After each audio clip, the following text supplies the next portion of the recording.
बिस्मिल्लाहिर्रहमानिर्रहीम। Dear students, last time जो है वो हम लोगों ने रेडियो एक्टिविटी के हवाले से कुछ देखा था और अब जो है वो पढ़ेंगे हम लोग रेडियो एक्टिव डीके लॉ या रेट ऑफ डीके, और मोस्ट इम्पोर्टेंटली हम हाफ लाइफ को अंडरस्टैंड करेंगे। फिर जो कुछ कमी जो है वो रह जाएगी वो इंशाल्लाह जब क्लास में आ गए तो कॉलेज लग गए तो फिर आप जो है वो अपनी कन्फ्यूजन क्लियर कर दें। यहाँ पे भी मुझसे पूछ सकते हैं। तो बेसिकली इसकी बिगिनिंग यहाँ से होती है कि अगर आप लोगों के पास कोई सैंपल हो, ठीक है, कोई भी आप लोगों के पास सैंपल है, तो अगर वो रेडियो एक्टिव इन नेचर है तो वो with the passage of time वो डिके करता रहता है। अब रेडियो एक्टिव डिके जिस तरह कभी करे, अगर वो अल्फा पार्टिकल इमिट कर रहा है तो इसका मतलब ये है कि वो 2 प्रोटॉन और 2 न्यूट्रॉन्स इमिट कर रहा है, ठीक है। अगर वो बीटा पार्टिकल इमिट कर रहा है तो इसका मतलब है कि वो एक ही पार्टिकल इमिट कर रहा है, तो खैर इसके साथ एंटी न्यूट्रिनो भी होगा। अदर देन दैट अगर वो फोटोन इमिट कर रहा है यानी गेमा रेडिएशन इमिट कर रहा है, तो उस केस में बेसिकली वो एनर्जी रेडिएट कर रहे हैं। तो इन तीनों केसेस में बेसिकली ऐसा हो रहा है कि वो जो किसी भी एक एटम का न्यूक्लियस था, पहली बात तो ये है कि सैंपल के पास तो हज़ारों एटम्स होंगे, लाखों मिलियंस ऑफ एटम्स होंगे। वो सारे एटम्स जो है वो नंबर बाय नंबर डिके करते रहेंगे, और चूंकि ये अल्फा डिके अगर इसने कर दिया तो बेसिकली इस न्यूक्लियस का मैस जो है वो कम हो जाता है। उसी तरह मैस नंबर कम हो जाता है, मैस भी कम हो जाता है, और एटॉमिक नंबर भी कम हो जाता है। ये न्यूक्लियस जो है वो अल्टीमेटली शिफ्ट हो जाएगा किसी दूसरे न्यूक्लियस में। अब हम लोग देखते हैं कि कोई सैंपल जो है वो with the passage of time किस तरह से डिके करता है, ठीक है। तो यहाँ पे मैं आप लोगों को कुछ एग्जांपल देता हूँ कि अगर हम लोगों के पास किसी सैंपल के 1000 एटम्स हैं, तो कुछ टाइम गुजरने के बाद जो है वो एटम जो है वो कम होते रहते हैं, ठीक है। तो एटम्स जो है वो कम होते हैं, लेट से 1000 एटम्स बाद जो है वो हम लोगों के पास एटम्स बच के 10,000 एटम्स थे, तो हम लोगों के पास एटम बच के कितने, 5000 एटम्स, ठीक है।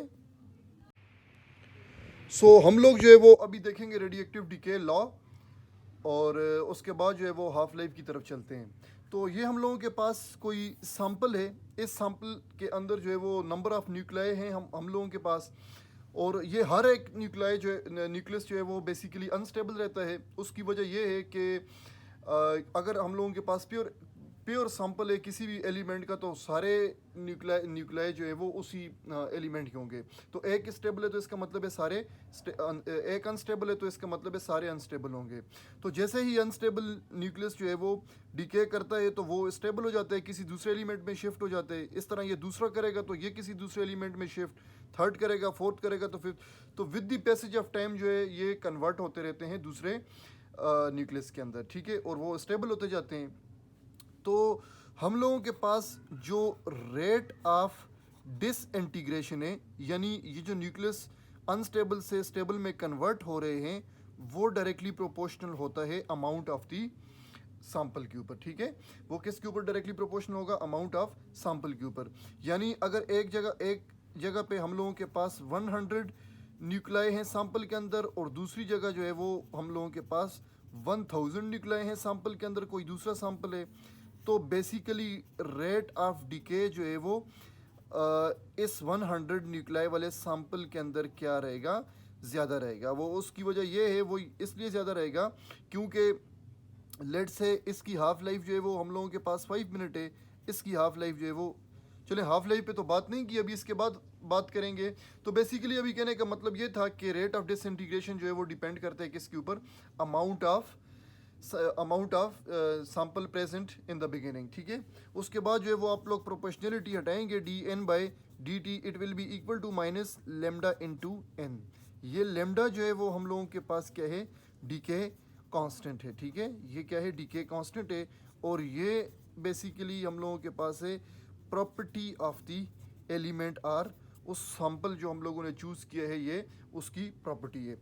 नेगेटिव साइन इसलिए हम लोगों ने लगाया है बिकॉज वो sample with the passage of time हम लोगों के पास डिक्रीज हो रहे हैं। यानी इनिशियल वैल्यू जो है वो क्या थी, हाई थी, और फाइनल वैल्यू जो है वो हम लोगों के पास क्या है, लो है। तो low value minus high value जब आपके पास करते हैं तो आपके पास क्या आती है, नेगेटिव वैल्यू। और वैसे भी ये मैथ्स के जो स्टूडेंट्स हैं उनको पता है कि डेरिवेटिव जब आप लोग लेते हैं, कोई क्वांटिटी डिके कर रही हो, तो उस वक्त डेरिवेटिव आपके पास क्या आता है, नेगेटिव आता है, ठीक है। उसके बाद चलते हैं, हम लोगों ने लिखा कि D N by D T is equal to minus lambda into N, ठीक है, यहाँ तक हम लोगों ने लिखा। अब मैं इसको थोड़ा सा रीअरेंज करता हूँ, D N by N it will be equal to, N को मैंने सही डिवाइड कर दिया तो minus lambda into D T हो जाएगा, ठीक है। अब मैं यहाँ से थोड़ी सी मैथमेटिकल टेक्निक जो है वो यूज़ करूँगा, उसको थोड़ा सा आप समझने की कोशिश करें। एक्चुअली सैम्पल जो हम लोगों ने शुरू में चूज़ किया था, उसके पास जो निकलाए जो अनस्टेबल थे वो हम लोगों के पास थे एन नॉट। सैम्पल कुछ टाइम टी गुजरने के बाद उसमें जो न्यूक्लियाई मौजूद हैं वो हम लोगों के पास हो जाएंगे एन, जो अनस्टेबल रह गए, ठीक है। सो इनिशियली टाइम जो है वो यहाँ पे क्या था, ज़ीरो था। ज़ीरो टाइम पे अमाउंट ऑफ न्यूक्लियाई जो है वो हम लोगों के पास एन नॉट थे, और after time T amount of nuclei हम लोगों के पास कितने हो गए, एन हो गए। तो इसके ऊपर जब आप इंटीग्रेशन अप्लाई करते हैं, यहाँ पे आपके पास एन की वैल्यू आएगी एन नॉट, क्योंकि इनिशियल वैल्यू एन नॉट है और फाइनल वैल्यू आपके पास एन आ जाएगी, ठीक है। इसी तरह टाइम की इनिशियल वैल्यू ज़ीरो है और ऊपर जो है वो क्या आ जाएगा, टी आ जाएगा, ठीक है। मैथ के स्टूडेंट्स को पता है कि ये डिनोमिनेटर है और इसका डिनोमिनेटर में एन है, इसका डेरिवेटिव ऊपर मौजूद है। तो जब डेरिवेटिव मौजूद हो तो हम लोग नेचुरल लॉग यूज़ करते हैं।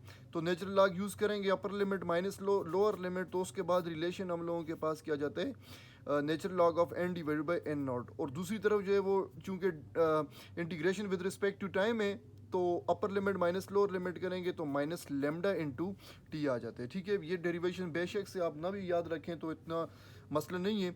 तो natural log of N divided by N naught is equal to minus lambda into T, इसका एंटी लॉग लें, so N will be equal to N naught which is equal to E power minus lambda into T. So N is equal to N naught E power minus lambda into T, ठीक है। आपके पास ये आ गया DK law, और उसकी equation है N is equal to N naught E की power minus lambda into T, ठीक है। इसके साथ साथ जो है वो बताता चलूँ कि ये जो आप लोगों के पास ये प्रोसेस हो रहा है डिसइंटीग्रेशन का, ये बेसिकली एक्सपोनेंशियल कर्व या एक्सपोनेंशियल ग्राफ जो है वो आपको शो करेगा, ठीक है। ग्राफ की तरफ तो बाद में चलते हैं, उससे पहले हम लोग बात करते हैं किसके ऊपर, हाफ लाइफ के ऊपर। हाफ लाइफ का क्या मतलब है, लेट्स से हम लोगों के पास बिगिनिंग में 100 जो है वो न्यूक्लियाई प्रेजेंट थे, और कुछ टाइम गुजरा तो वो न्यूक्लियाई रिड्यूस हो के हम लोगों के पास कितने बच गए, 50 बच गए। तो जितना टाइम इन न्यूक्लियाई ने 100 से 50 होने में लिया, उसको हम लोग बोलते हैं क्या, half life of the sample, ठीक है। उसको हम लोग क्या बोलते हैं, half life of the sample बोलते हैं, ठीक है। यानी अगर शुरू में हम लोगों के पास इनिशियल वैल्यू जो है वो लेट से क्या थी, एन नॉट में जितने भी मौजूद थे, तो हाफ लाइफ बाद यानी टी कितना हो जाएगा, 1/2, हाफ लाइफ बाद ये अमाउंट कितनी हो जाएगी, एन नॉट बाय 2 हो जाएगी, ठीक है। तो ये बेसिकली हम लोगों के पास हाफ लाइफ से मतलब है कि जो न्यूक्लियाई हैं वो जब डिसइंटीग्रेट होते हैं तो हम लोगों के पास कितने अनस्टेबल न्यूक्लियाई जो है वो पीछे बच गए, ठीक है। तो इसके बाद जो है वो आगे चलते हैं, इस रिजल्ट को, इस इक्वेशन को जो है वो हम लोग यूज़ करते हैं। So what we are going to write is कि इक्वेशन थी N is equal to N naught E की power minus T divided minus lambda into T, और साथ जो है वो हाफ लिख देंगे सबस्क्रिप्ट में, क्योंकि हम लोग जो है वो अब टाइम जो यूज़ कर रहे हैं वो हाफ लाइफ का टाइम है, ठीक है।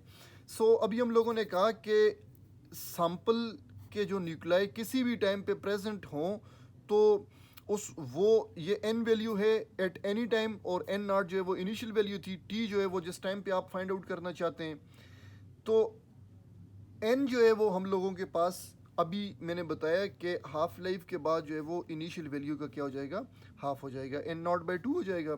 तो if you use this equation over here, N naught divided by 2 it will be equal to N naught E की power minus lambda into T, और सबस्क्रिप्ट में आप लोग हाफ यूज़ कर देंगे। एन नॉट यहाँ से कैंसिल हो जाएगा, 1/2 will be equal to E की power minus lambda into half. This implies that 2 will be equal to E की पावर ई की पावर लेमडा इंटू टी, और ऊपर क्या जाएगा हाफ। बेसिकली ये मैंने इस यहाँ से स्टेप ये लिए है, 1/2 था तो ये 1/e की पावर लेमडा इंटू टी हो जाएगा। ऊपर माइनस है तो मैं इसको इन्वर्ट रिवर्स कर देता हूँ ऊपर रीअरेंज करके, तो ये हम लोगों के पास वैल्यू आ जाएगी 2 will be equal to E की पावर लेमडा टी, और नीचे जो है वो क्या आ जाएगा हाफ।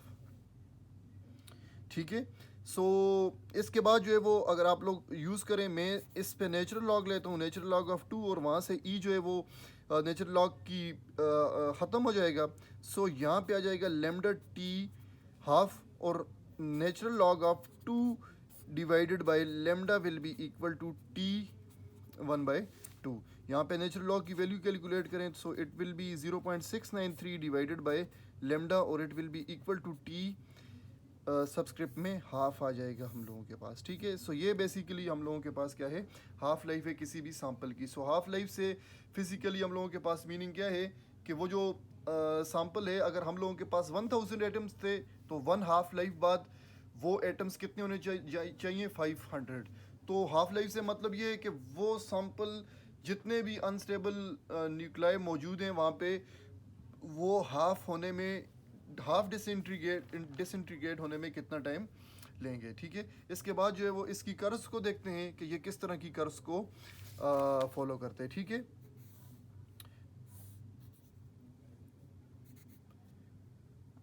तो ये बेसिकली आप लोगों के पास एन नॉट वाई एक्सिस पे मैं लेता हूँ, और नीचे जो है वो मैं क्या ले लूँगा, टाइम ले लूँगा। तो ये कर्व जो है वो यहाँ से स्टार्ट होती है और ये यहाँ पे आगे जाएगी।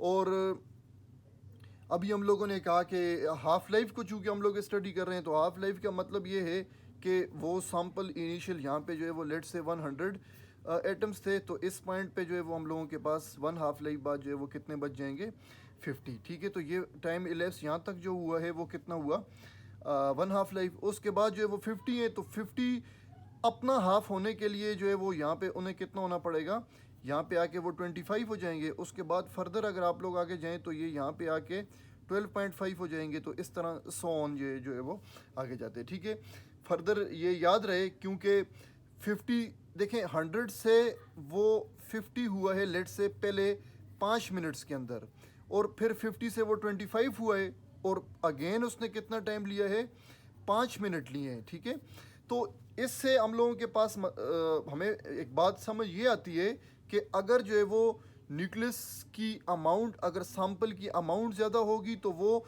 न्यूक्लियाई जल्दी डिसइंटीग्रेट होंगे। यानी पहले 5 मिनट में 50 डिसइंटीग्रेट हुए, दूसरे 5 मिनट में 25 डिसइंटीग्रेट हुए, और तीसरी हाफ लाइफ में अगर आप लोग देखें तो सिर्फ 12.5 एटम्स जो है वो हम लोगों के पास क्या हुए हैं, डीके हुए हैं। तो बेसिकली ऐसा है कि किसी भी एटम की हाफ लाइफ जो है वो डिटर्मन करना इम्पॉसिबल है। आप किसी एटम की हाफ लाइफ डिटर्मन नहीं कर सकते हैं, आप हाफ लाइफ डिटर्मन कर सकते हैं किसी सैंपल की। ठीक है, और उसका मैस जो है वो कंसिडरेबल होना चाहिए। लाइक अगर आपको कहते हैं कि 10 एटम्स की हाफ लाइफ डिटर्मन करें, तो उसकी डिटर्मन करना बहुत मुश्किल है, बल्कि आप कह सकते हैं कि उसकी इम्पॉसिबल है पहले 10 एटम्स की या 5 एटम्स की। तो उसके लिए आप लोगों के पास कंसिडरेबल नंबर ऑफ सैंपल जो है वो मौजूद होना चाहिए। ठीक है, सो ये यहाँ तक हो गया। उसके बाद जो है वो हम लोग देखते हैं थर्ड चीज़ जो आती है, उस हम लोग बोलते हैं डीके रेट। ठीक है, डीके रेट जो है वो बेसिकली क्या है कि आप लोगों के पास वो जो न्यूक्लियाई था वो मतलब डिसइंटीग्रेशन करने में, एक न्यूक्लियस डिसइंटीग्रेशन करने में कितना टाइम ले रहे हैं। ठीक है, तो उसको हम लोग बोलते हैं डीके रेट, और इसको हम लोग एक्टिविटी भी बोलते हैं जो मॉडर्न नेम है।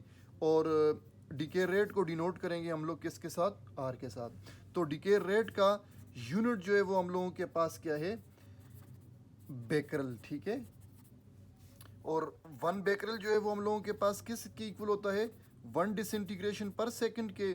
और इसके अलावा जो है वो आप लोग एक और यूनिट यूज़ कर सकते हैं जिसको हम लोग बोलते हैं 1 क्यूरी। 1 क्यूरी जो है वो हम लोगों के पास किसकी इक्वल है, 3.7 मल्टीप्लाई विद 10 की पावर 10 डिसइंटीग्रेशन पर सेकंड के। ठीक है, that's all for today, thank you very much.